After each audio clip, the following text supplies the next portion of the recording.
Salut les loups, aujourd'hui vidéo sur les enfants suite à la demande d'Olga qui avait pas mal de questions sur comment se comporter avec des enfants. Alors je vais vous lire ces questions, ce qui permettra de ne pas en louper une seule. Alors elle disait qu'elle travaille depuis peu avec des enfants et qu'elle est issue d'une famille nombreuse où elle est l'aînée et que chaque enfant reçoit l'éducation de ses parents mais également sa propre personnalité. J'arrive à présent à analyser les comportements des adultes par rapport à leurs réactions et me répète souvent que je ne dois pas leur en vouloir, penser au fait qu'ils ont des blessures à guérir et cela m'aide beaucoup dans mes réactions. Mais qu'en est-il des enfants ? Alors, effectivement, dans le quotidien, c'est très important pour ne pas laisser les émotions nous submerger, d'arriver à voir en fait pourquoi la personne en face de nous se comporte de cette manière ou d'une autre manière. Attention, ça ne justifie en aucun cas de tout accepter. C'est pas parce que vous arrivez à voir la souffrance d'une personne en face de vous que vous êtes obligatoirement obligé de l'accepter et d'être amour avec cette personne. Être amour, c'est déjà accepter qu'elle puisse être comme ça. Par contre, accepter et continuer de garder cette personne dans votre vie, ce n'est en aucun cas une obligation. Et ce n'est pas ne pas être amour que de faire le choix de ne pas garder une personne qui ne nous convient pas ou plus dans notre vie. Justement, c'est se respecter soi-même et donc être amour avec soi-même. On ne peut pas toujours penser aux autres avant soi. Vous êtes là pour évoluer pour votre vie à vous, pour votre expérimentation à vous, et vous ne pouvez pas choisir de garder une personne dans votre vie si elle ne vous apporte rien du tout, même si elle est malheureuse. On ne peut pas aider les gens contre leur gré, ok ? Ça, c'est le premier point. Et du coup, les enfants, qu'en est-il ? C'est exactement la même chose.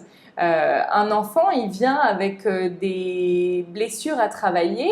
Elles vont s'ouvrir plus ou moins de manière précoce. Il y en a qui vont s'ouvrir vers 2-3 ans. Il y en a qui vont s'ouvrir plus vers 6, 7, 8 ans.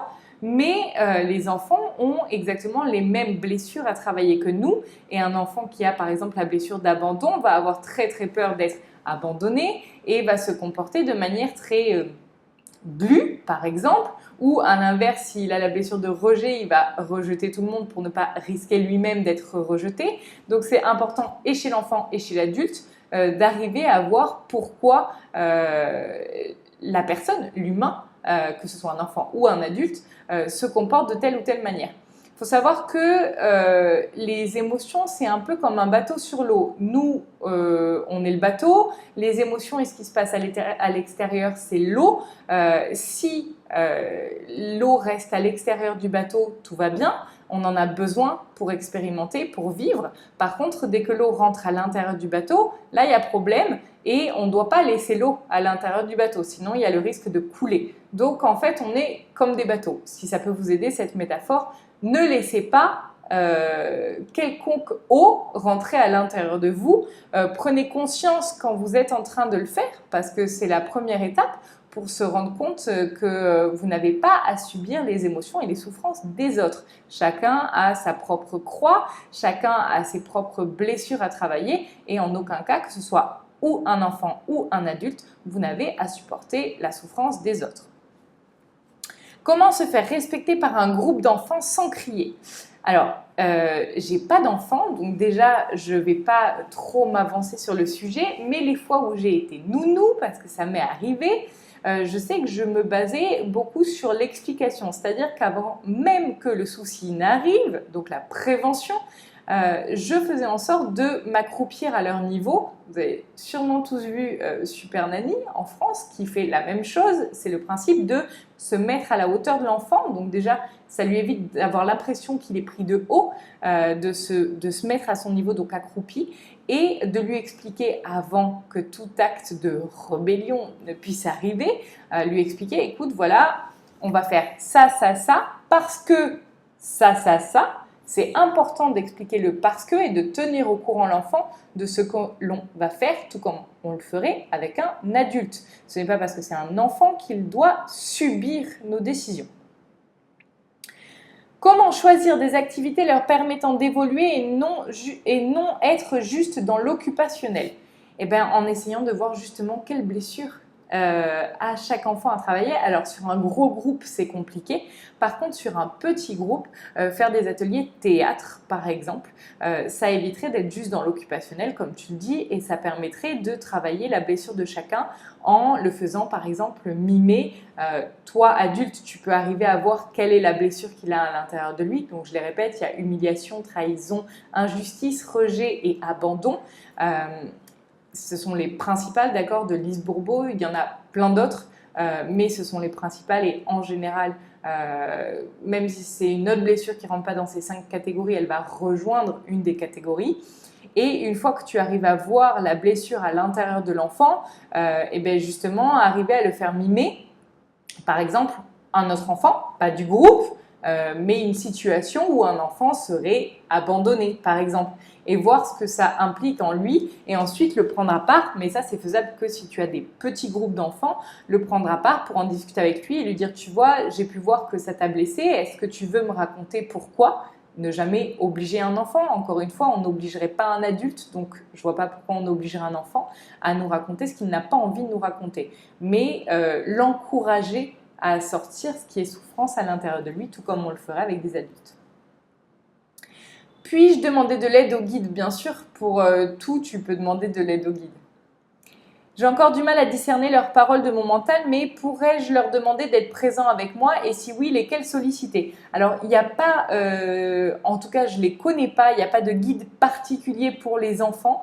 Il y a des personnes qui sont privilégiées pour s'occuper des enfants. Par exemple, j'ai appris que ma grand-mère, donc la mère de ma mère, depuis qu'elle était décédée, s'occupait de gérer les enfants qui, pas tous, mais un groupe d'enfants qui se sont incarnés avec une vibration très haute et qui ne gèrent pas forcément bien leur haute vibration et leur adaptation au monde physique. Et donc, elle s'occupe de ces groupes d'enfants. Donc, en fait, sans connaître leur nom, tu peux tout simplement demander à ce que les personnes les plus adéquates pour pouvoir t'aider à faire évoluer ces enfants viennent te prêter main forte.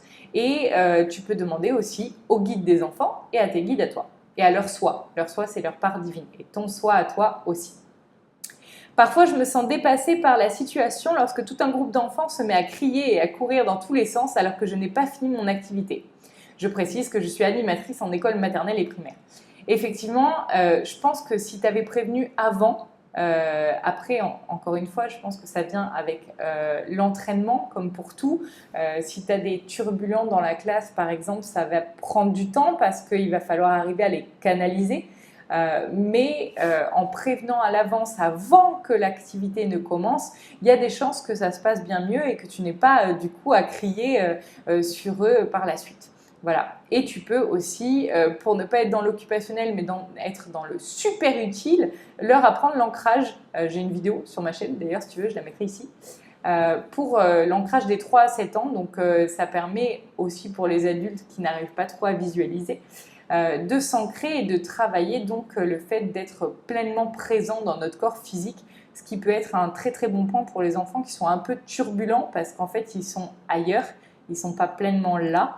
Et c'est pour ça qu'ils n'arrivent pas à gérer et canaliser leur énergie. Donc, si tu leur apprends à s'ancrer, ils apprendront à être vraiment présents. Et c'est un exercice qui, en général, ils aiment bien.